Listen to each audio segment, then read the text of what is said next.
Cade Anderson hurls a masterpiece, and LSU is one win away from the national championship. It's Locked on LSU. Here we go.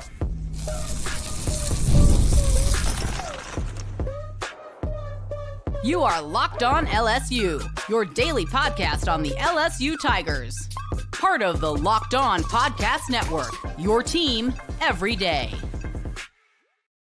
Okay, let's get it. It is Locked on LSU, your team every day. I'm your host, Matt Moscona. Thanks so much for making this your first listen. We are free, available wherever you get great podcasts, of course, on YouTube as well. So please subscribe. As always, one of the fastest ways to help us grow is by leaving your comments below. Ladies and gentlemen, LSU is one win away from the national championship. You know, it is kind of remarkable that roughly 72 hours ago, I was sitting in this very chair, and I was waxing poetic about Jared Jones and the walk-off against Arkansas in the bottom of the ninth. And I recounted all of the walk-offs in Omaha. You can go back, of course, Todd Walker in 1993, Warren Morris in 1996, Brad Cressy in 2000, Blake Dean did it against Rice in 2008, Tommy White in 2023 against Wake Forest, and then, of course, on Wednesday night, Jared Jones etched his name into that lore. And I was, if you're an everydayer and you heard me say it, I waxed poetic, and I talked about what those moments mean and how we'll talk about them forever. And here I am 72 hours later, charged with the same task of finding the things to say about Cade Anderson's performance. I hope, if nothing else, and I'm going to talk about the game. I'm going to talk about game one, and more importantly now, what might happen in game two and what to watch. But I hope mostly things like this aren't lost. And I don't think they will be, of course. I've said it this whole postseason, and for as long as anyone's given me a microphone, and you all know this. But at LSU, legacies are defined by what you do in the postseason, namely what you do in Omaha.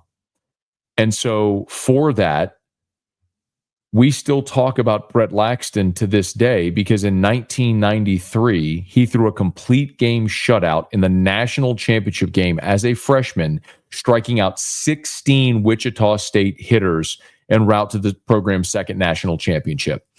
And I was thinking about that because I was 11 years old when that happened. And I don't mean to go all back in my day thing. I understand that there's some young people who listen or watch this who weren't alive in 1993, and some of you who are older who remember things older than that, and that's fine. I'm just giving you my context. And I remember this so vividly. I was at Knights of Columbus camp. My parents picked me up that morning. We went home and got home in time to watch the national championship game. And I sat in our den and I watched Brett Laxton strike out 16 Wichita State hitters and win the national championship. Like, that's a memory here, almost 30 years later, or more 32 years later, that I still have. And I know that there are LSU fans, young and old alike, who watched Cade Anderson on Saturday night do what he did and will remember that forever.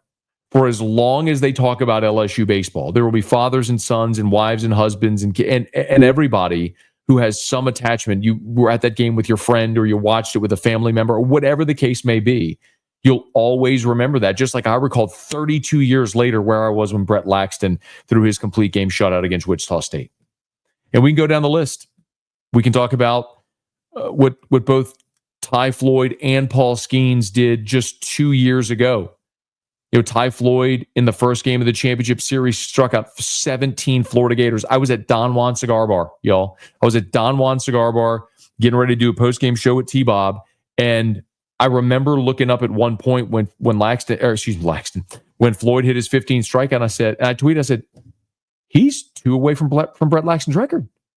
Or he's one away from tying Brett Laxton. And then he got the 16th and the 17th, and I was just floored. Like, remembering that 30 years ago, and here this record was falling.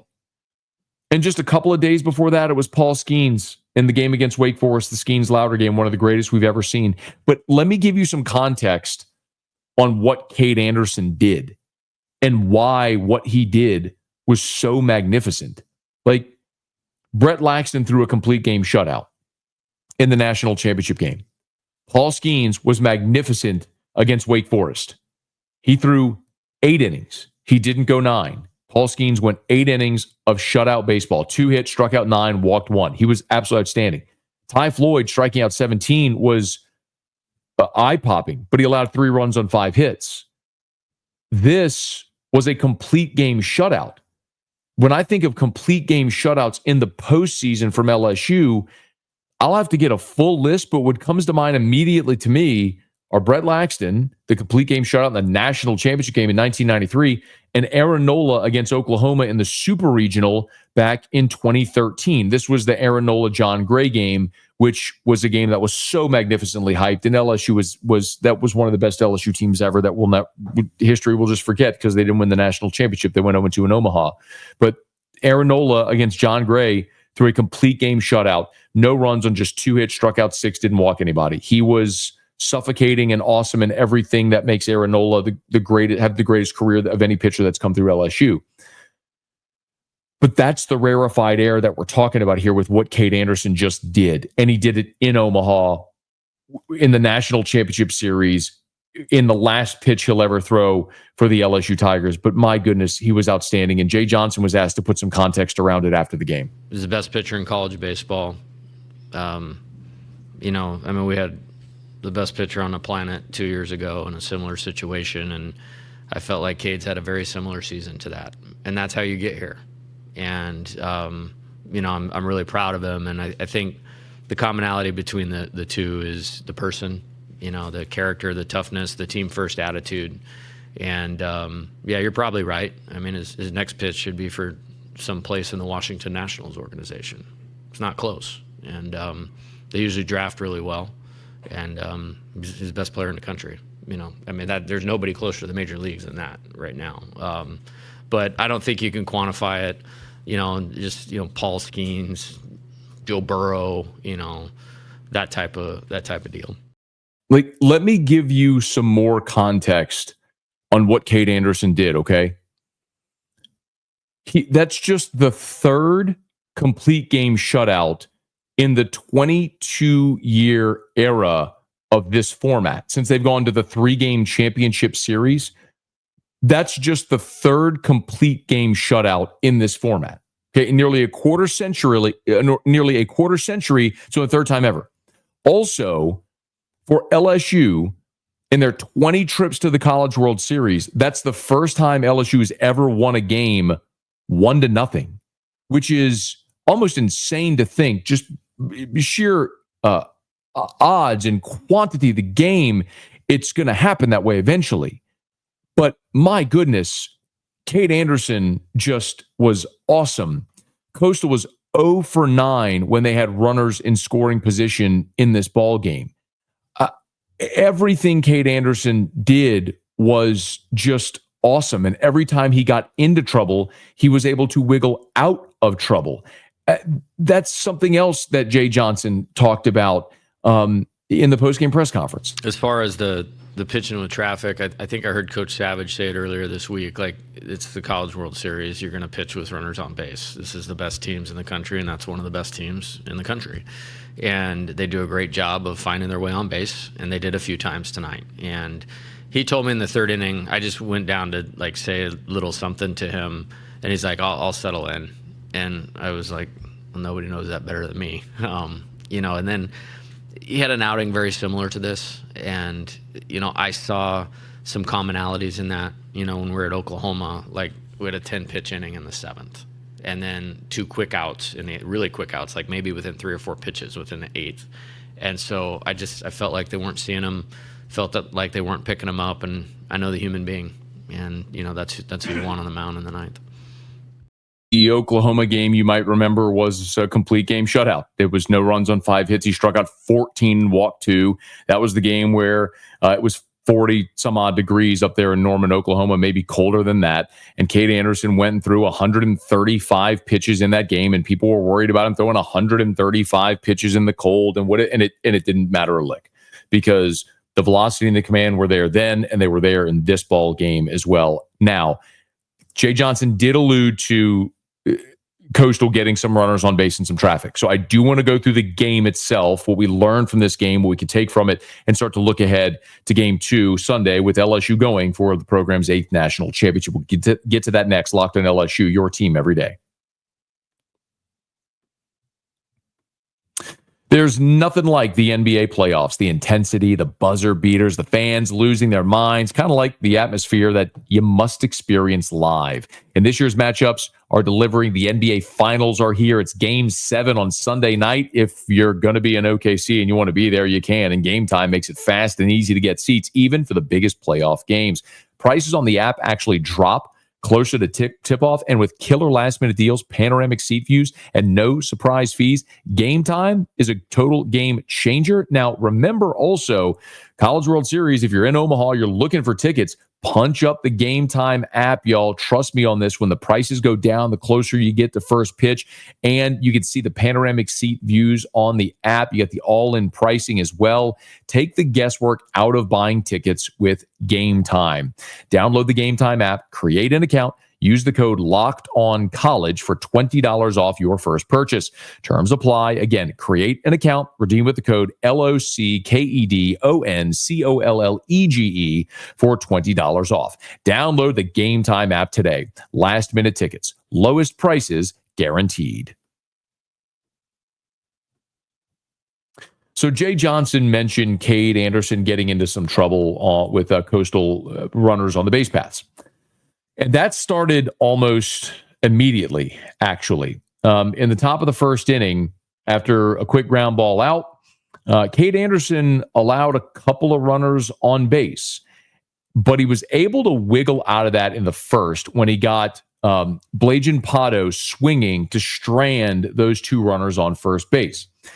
LSU, as we know, would come up with a run in the bottom of the first. Derek Curiel drew a leadoff walk. Now, there was a borderline call with 2 strikes that Derek Curiel took.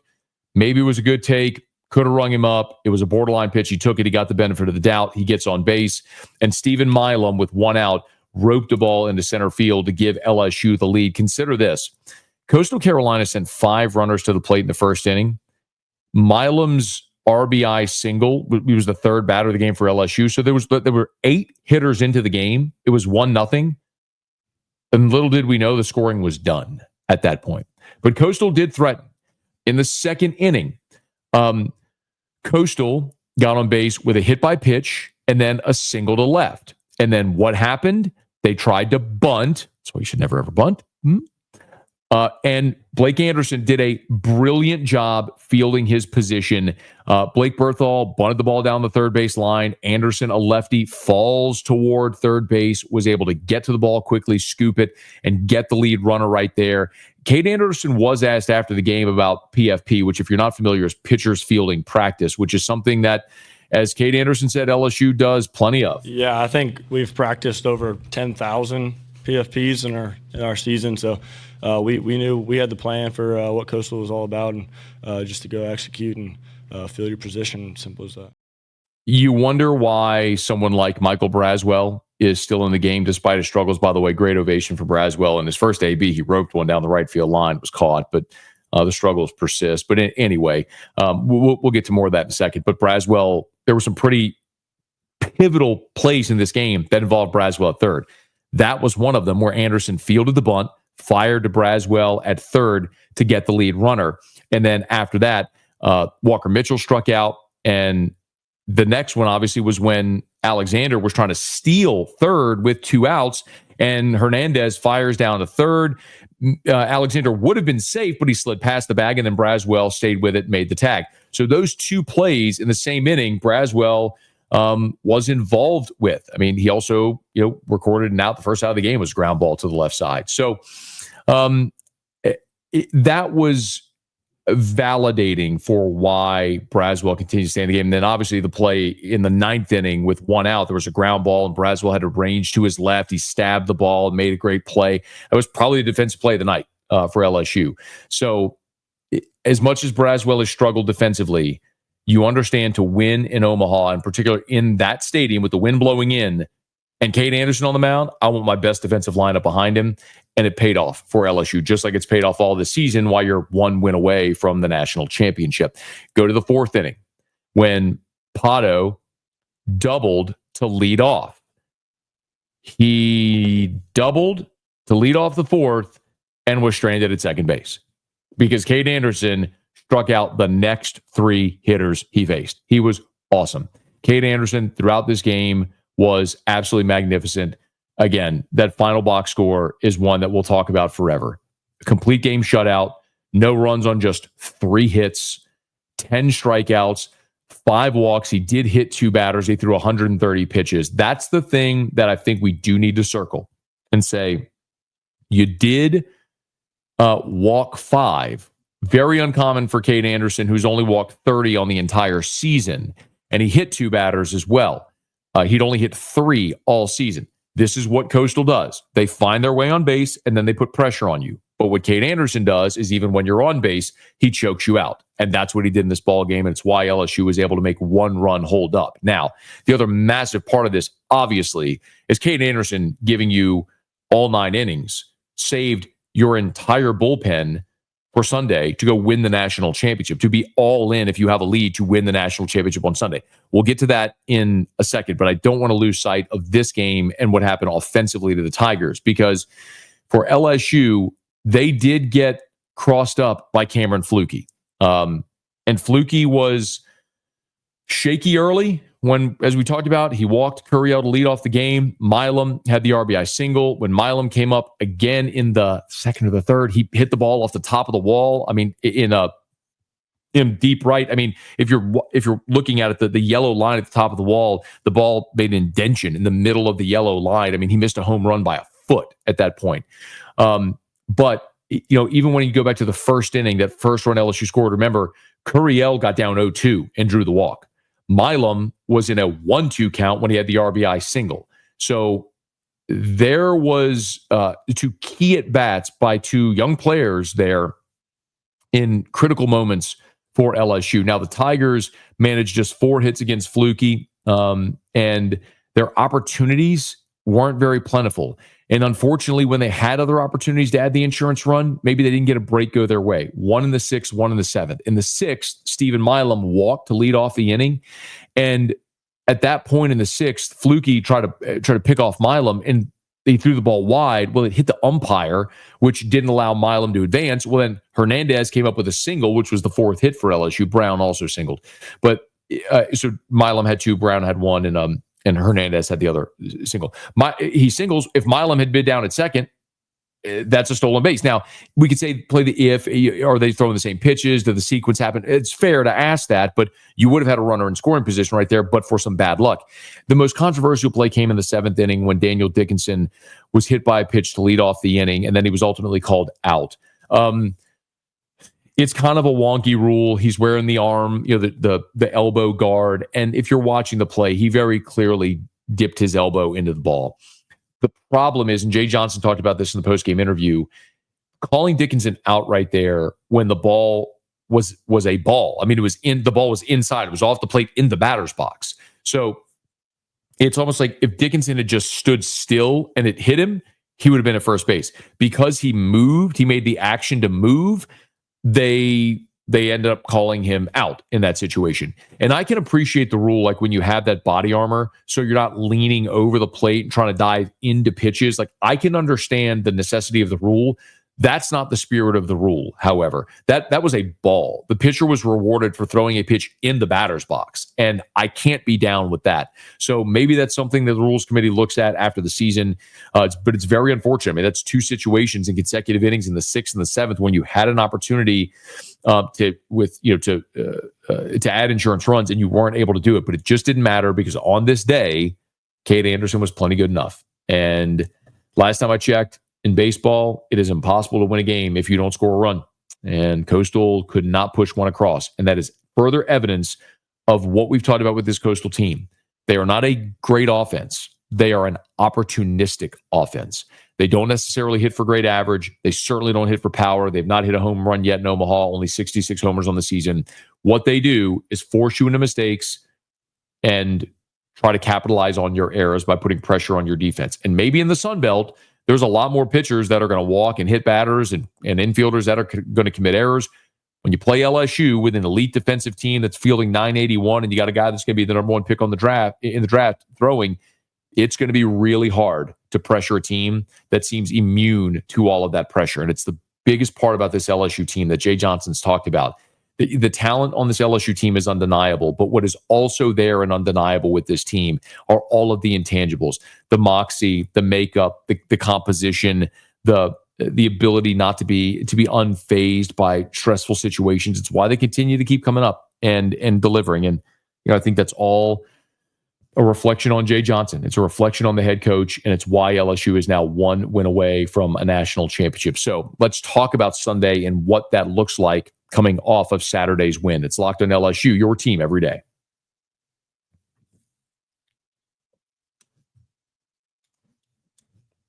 So the challenge for LSU on Sunday to win the national championship is that they have to face Jacob Morrison. Now, Jacob Morrison from Coastal Carolina is their ace, and we've talked about him plenty, but he's another big, strong-armed righty, and he is not lost on the season. He's 6'8". He's going to throw mid-90s. Not quite as overpowering, maybe, as Fluky can be. Fluky's a projected first-round pick in next year's draft. But Jacob Morrison has not lost on the season, and he has an ERA of 2.08 in 104 innings pitched. He struck out 102. He's walked just 22. So this is a strike thrower. This is a redshirt sophomore. Very likely going to be about a second-round pick in next month's draft. So the challenge is sincere. Coastal has their ace on the mound trying to save their season, and LSU is going to have to try to break through against Morrison when they couldn't do it against Fluky on Saturday. Now, the benefit and the difference in the two is for LSU, having not had to go into their bullpen at all with Cade Anderson throwing a complete game shutout, you have everyone at your disposal. So that means after Anthony Ianson, you can use whoever you want. You can use Chase Shores. You can use Kason Evans if you want to go there. If you want to go situational lefty with Cooper Williams or DJ Primo, you can do that. If you're up, maybe it changes because if you're up big, then you have the opportunity to go stamp it out. You let Kason Evans and Chase Shores finish this thing. But I could see a scenario where we see Anthony Ianson give you 6, Chase Shores give you the 7th and the 8th, and then Evans pitches the 9th, or some combination therein where that's how it plays out if Coastal drives up pitch counts. But you have everyone at your disposal now for the championship game if you get a lead. If you get a lead, Jay Johnson's going to go win the national championship. He's not going to try to say, well, let's save someone in case they come back and we get some money. No, he showed you what he's going to do in the game against Arkansas. When he had Ianson, they didn't have to win Wednesday. They could have played Thursday. They had Ianson getting loose in the bullpen. And Jay Johnson said it. If it had gone to extras, Ianson was coming in the ballgame. They were finishing it then. So the point being, if LSU has a lead, they're going to be all in to win the national championship on Sunday. So you didn't have to go to Shores or Evans to finish that game. So they're all full bore. Shores has pitched 3 times in this tournament already, but he hasn't pitched since Wednesday. So with 3 full days rest, Shores can give you whatever he needs. Same with Evans. Evans pitched on Tuesday. He did extend, but with 4 days rest, Kason Evans can give you whatever you need of him on Sunday if he's called upon in that situation. So that's the great thing. The flip side of it is for Coastal, they had to use Carbone. And, when we've spent time this week looking at Coastal's pitching staff, we've talked so much about the 3 starters, right? With Morrison, Fluky, and Eichhoff. And then after that, there's really a couple of relievers that they've counted on. Dominic Carbone is one who's thrown 42 innings. We had to see him. And then there's Luke Jones as well, who he started 10 times, kind of in the midweek, but could also relieve. And then there's Hayden Johnson. So, there's just they have options. and that they can go to. And Ryan Lynch is their closer who didn't throw, and he's thrown 31 innings on the season. He's got an ERA of 1. It's 1.03. So, Carbone and Lynch are the two key guys out of the bullpen, and one of them you used. Now, he threw 30 pitches. He could certainly come back if you needed him to save your season, to give you a hitter, an inning, something like that. But that certainly disadvantages Coastal, because remember, now you're in the situation on Sunday like you were back on Wednesday, where you want to win and end it, but you don't have to. You have a game in your back pocket. They have to manage it differently because their season is over if they lose. So think of it this way. What if LSU gets to Morrison early? What if LSU puts a 2 spot on him in the first inning? Again, go back to the opener of the College World Series with Zach Root in Arkansas. If that was a regular season game, Dave Van Horn's not pulling Zach Root in the second inning because he gave up a couple of runs. But in that situation, you can't let it spiral, and you certainly don't want to burn your best arm if a game is going to spiral, because you're going to need him down the line to come out of a loser's bracket. So they try to stamp out the fire in that point. That's the same situation on Wednesday when they went to Gabe Gackle. Certainly, Dave Van Horn wanted to save Gabe Gackle to start on Thursday if he got there, but you have to get there. So he threw Gackle. So it's a similar situation here now for Kevin Schnall. You're going into the game on Sunday. You would love to be able to save Riley Eichhoff. You would love to be able to save your best relievers. You'd love to be able to save Ryan Lynch for a potential game on Wednesday. But, on Monday. But you have to get to Monday. So if Morrison struggles early, you're not thinking, let's let him feel his way through it. It's like, you can't let the game get away from you. You just watched Cade Anderson throw a complete game shutout. And like we've just talked about, Coastal's offense isn't a great offense. They're opportunistic. So as long as LSU's not walking and hitting guys, you feel great about the stuff that LSU has and who they have available in this ball game. So I'll say again what I said leading up to the series. I have tremendous respect for Coastal. I picked them to win the Auburn Super Regional. I did not pick them to win their regional. I picked Florida to win that regional. So I'm going to be very clear about that. But when they went to Auburn, I picked them to beat Auburn, and I picked them to come out of bracket 1 and be in this championship series. So it's not like I'm disrespecting Coastal. It's just that LSU is better. LSU has better talent. They've been more battle-tested. They have better pitchers. They have better depth. They have better everything than Coastal. Now, Jacob Morrison is Coastal's best pitcher. And if baseball is a one-game season, weird things can happen. But this is a game on Sunday where LSU, behind Anthony Ianson, Chase Shores, Kaysen Evans, has a distinct advantage to get this thing home if your offense can get going. And I'll remind you that I do believe we have seen inflated numbers by Coastal's pitching because they played in the Sun Belt. Jacob Morrison threw against North Carolina earlier this year, allowed 3 runs on 6 hits, struck out 3, walked 3, just 5 innings pitched.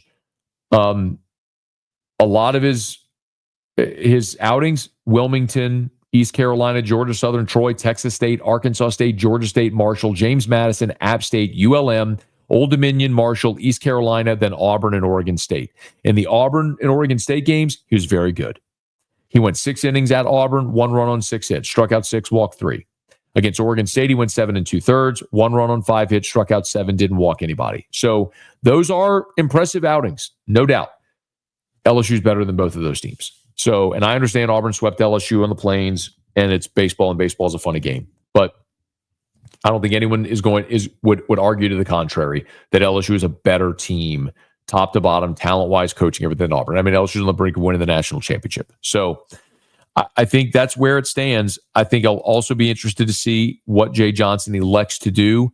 The 2 spots that we've continued to watch are, what do you do in right field with Jake Brown and with Josh Pearson? What do you do at third?